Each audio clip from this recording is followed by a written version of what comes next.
Welcome back to New to Medical Device Sales. I am your host, Jacob McLaughlin, and coming to you today on a beautiful, hot, sunny day here in Scottsdale, Arizona, where we are now over the hundreds for good, and we'll be like this for at least the next 4 months probably. So just trying to get used to it and coming to you guys right before a Memorial Day weekend. Always thankful for this holiday and those who sacrifice so we can live the life we live. But wanted to get you guys out an episode because I just had a great talk with a guest that I'm going to be in a couple weeks come on. So I'm excited for that because they are a director of talent. So they are the people that recruit and will help get you guys jobs. And he works actually with competitive hires, but still just a great resource. He has a bunch of experience, so I'm excited to have you listen to him. But we were talking about how you stand out. What can you do to make yourself stand out to him and to other prospects or regional managers, reps, other people? What can you do to make yourself stand out and get the job interview, get the job offer, doing the things? So I wanted to touch on tips for helping you stand out, especially during the interview process or just to get the interview, right? What are you doing to make yourself stand out? And then further that, once you get the interview, what are you doing to stand out there? So number one, when it is going just to try to reach out to people, what you can do, we just talked about this, it's what I did and it's what I got told while I was doing it, was you guys need to do your research on who you're reaching out to. And a lot of times all that is a quick 2-minute search of on LinkedIn, go look at the person you're reaching out to. It will tell you who they work for. It will tell you their past experiences. It will tell you where they were living.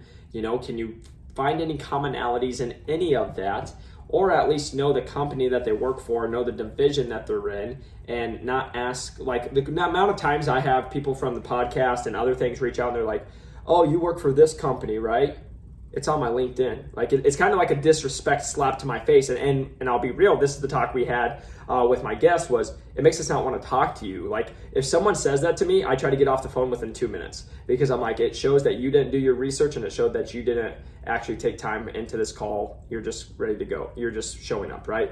That's not going to get you any jobs. So when you guys are getting ready to reach out to somebody, first off, make sure you do the research. Find out just where they work, what division they're in, learn about it, or ask questions that's going to make you learn about it. Number two, when you guys are writing your messages, make sure you guys are putting good detailed message. Like I talk about, I've given mine out several times on this podcast, the message that I got with a lot of success, but it was always a little personal note, and then it's got to be asking to learn from them and trying to set up something that's quick and making their life as easy as possible. So again, I've said this 1,000 times, but still I have people say, I love your podcast. They want to reach out and talk and they don't include their number. And that is because that's all you guys got to do. You want to make the person you're reaching out to, their life as easy as possible. So if you want me to call you, guess what I do when I get on the road and I have to drive 30 minutes? I look at my messages and I say, oh, I got 3 people who reached out to me. Oh, this person added their phone number. Click, call, bam. I'm going to talk to you and I'll say whatever you need. But then the other people, I'm still nice because I'm just a nice dude and I do it. But they're like, can we talk? And then I'm like, sure, what's your number? Let me tell you, 99.9.9, they're never going to reach out back to you because you just made their life harder. You made them do more work, right? You have to make someone's life as easy as possible.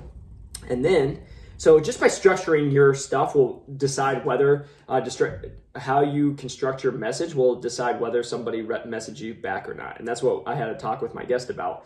And so that's something for you guys to think about. You guys just shooting, hey, what you're doing, it's not good enough. I've had people nice haircut, weird stuff. That doesn't make me, I don't message back to those and I don't reach out and help those people because that's just being weird. That's not creating a relationship. That's not trying to tell me what you're looking for. That's just being a weirdo.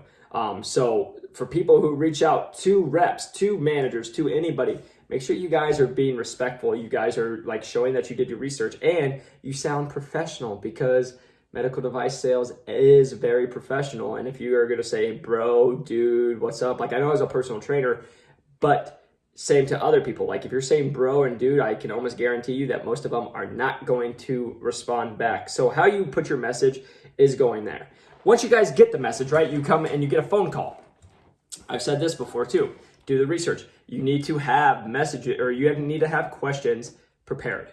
If you don't have questions prepared, it shows that you're not prepared. And why would anybody interview you? Because it just shows that you wouldn't come prepared, even if you got the job, to go talk to a doctor, and the doctor wouldn't like you, right? Like, that's where we always say you got to do the job while you're trying to get the job. You guys got to come prepared. So if you get on the phone call with somebody, every single time I got on a phone call, I had a notebook, I had notes ready, and I had 4 questions to ask them right away. Because you might get the person who you call and they're like, I got 2 minutes, ask me your one question that you wanted to know. And if you don't have it, a lot of times, I don't say that, but I'll be like, what questions do you have for me? Let me think about it. I'll be like, hey, I gotta go, bye, because I don't have time. You didn't prepare, and it's not my job to like sit and wait for you to prepare. Like, it's like Eminem, you got your one shot. Like, you either are gonna capitalize on it or you're not. And if you guys don't come prepared, let me tell you why this is important. If you don't come prepared to a surgery, you're screwed. If you forget one piece, we can't do the surgery. Now that patient's screwed, the doctor's mad at you and will never use you again. And you lost business. Like, again, it always goes above and beyond. So it may sound like a simple thing, but you showing, if you can't put questions together, shows that you won't be able to have your materials ready for a surgery. And people see that, and that's why they won't give you call back. That's why they won't answer you. And again, I know this may be leaning on more of like, it's a little harsh, but what I'm learning is this is what you guys need, because everyone gets like, oh, you're doing great when you're not. Like, there's some people that need to hear this. There's others who are like, yeah, I do this and I'm great. That's awesome because I did this, right? But everything I tell you guys, it's just from my experience, and I talk to these reps. And again, I'm the nice guy who always responds back and replies because I had a lot of people help me. 99% of the people I talk to, they're like, it's a waste of my time to have these kids message me or have these people message me. So again, make yourself stand out to those people, because otherwise you're not going to get a message. Then, once you guys get the interview process, what can you do to make yourself stand out? That's really what I wanted to dive in. It took me a little bit to get there, but what can you do to make yourself dive in? Number one, it's being yourself. And I know this sounds really like simple, but it's the most honest truth, because if you're not yourself, you're going to be acting like you're someone else, and they're going to be able to see right through it. Or it's just like any relationship, right? They can fake it for 3, 6, 9 months, but eventually it's going to come out. And you're going into sales, so people are going to tell when you're not being yourself.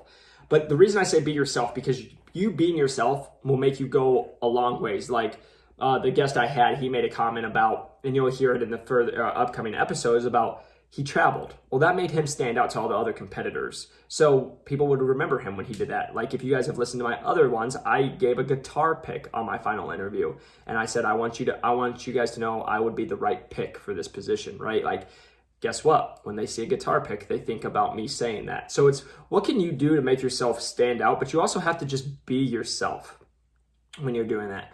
Number 2, this one, I don't know if you can teach it, but I think it's truly important. It's passion. When you guys hear me talk, it's passion. It's everything I talk about, everything I waste my time doing in my life, I'm passionate about, because otherwise I wouldn't spend my time doing it. Like, everybody, and I always say not just mine, but like, my time and your time and everybody's time is too valuable just to waste. So I'm not going to sit around and talk about, or I'm not going to research, or I'm not going to do things I don't care about, because there's no point for me to do it. Some people might, but I'm not going to. So everything I do, I'm passionate about. I don't care what product I have. If I'm selling that product, it's because I'm passionate about it. I'm not going to do a product I'm not passionate about. I've turned down jobs because I was like, I just don't like the product. I couldn't sell this, so I'm not going to do it.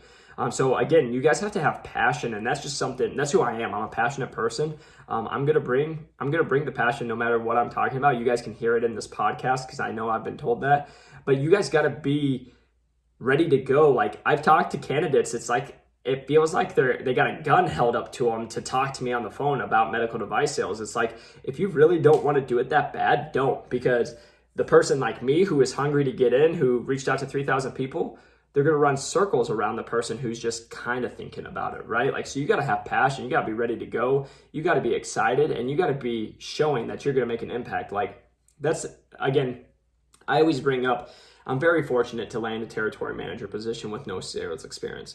But it's because I say that I'm blessed and I was ready, or I'm thankful for it. But in the same respect, like, first off, I worked my butt off. Second off, I knew I could come in and I make an impact, which I'm doing. Like I'm doing that in my territory. I've already proven that I can do this. And I knew it from my heart. Like once I get in, I'm going to crush it and I'm going to break it because there's no other option for me. And I'm doing it, but my manager who hired me, they saw that I was going to do that. And so I just say that because if you're the candidate I'm going up against and you thought you might be able to, and I come in and I say, once you hire me, it's only up from here because I know I'm going to do it. Like you guys have to ask yourself, who would you hire, right? So I say that just to make you guys do self-reflecting. You guys got to make sure you're being yourself, but you got to make sure you're doing the passion of having passion of being in it. Because if you're like a drag to talk to on the phone, who's going to want to bring you in for an interview? You know, so like that's something I want you guys to think about as well. Then going into the next one, follow-up. This one is huge. Like this is, again, it's all part of the job, but there's people who you'll talk to, but you want to stay on top of mind. So after you spend, like even when I was doing this, every time I talked to someone within 4 hours, every single time, usually it was within an hour, 60 minutes, I shot a message saying, thank you so much for your time. I really appreciate your knowledge and everything you shared with me. I would mention one thing that I took from our conversation and said, I really appreciate your time. And they would always be like, sure, thanks, great. Or they'd be like, hey, yeah, because I showed that I listened. Let's stay in touch, you know? And like I tell people, that's how I got one of my job offers is the manager I cold called. He said, follow up with me every Thursday. And I did it for 8 weeks and ended up, the position came open and I got a job offer from it with a top company, you know? So follow up is what's going to help you out, but it's what I do in my job now every day, right? Like I just did it, you know, like I had a conversation on Monday where we said we would follow up on Friday and I had to do my follow up. And if I don't know, I just didn't stick to my word and it reflects bad on me as a rep, you know? So it goes so much beyond just the interview process, like we've said a million times, but making sure you guys are doing the little things, and following up is an underrated one because you have to do it as part of the job. So when you guys are talking to these people, make sure you follow up with them. Make sure you reach out to them maybe once a month, once every 2 months, because again, all you're trying to do when a job pops open is to be on top of mind. So if you haven't talked to them for 4 weeks and then you shoot them an email and say, hey, just want to touch base, hope you're doing great. Well, guess whose name just came to the top of my list? Yours, because you just texted me and now I saw it, right? Like it's the simple things like that that go a long way. And then going into this last one, it's easy to say, it's harder to explain, and I have listed the whole package, and all that means is like, are you coming prepared? Are you showing up? Have you done your research? Have you brought your passion with you? Have you done your follow-up after the conversation? Are you continuing to follow up several weeks after the conversation and meeting? Are you having other people influence it? Like, are you reaching out to reps that knew the other rep and having them talk? Or are you having reps talk to the manager about you? Like, are you doing all the things that you would need? Like, the best thing I can say, hey, there's a doctor you have to go get. You don't know anybody. There's nobody that is in your inner network that knows that, and we need them to be a doctor within a year. What are you going to do to get them? Think about that. Like, that's reality.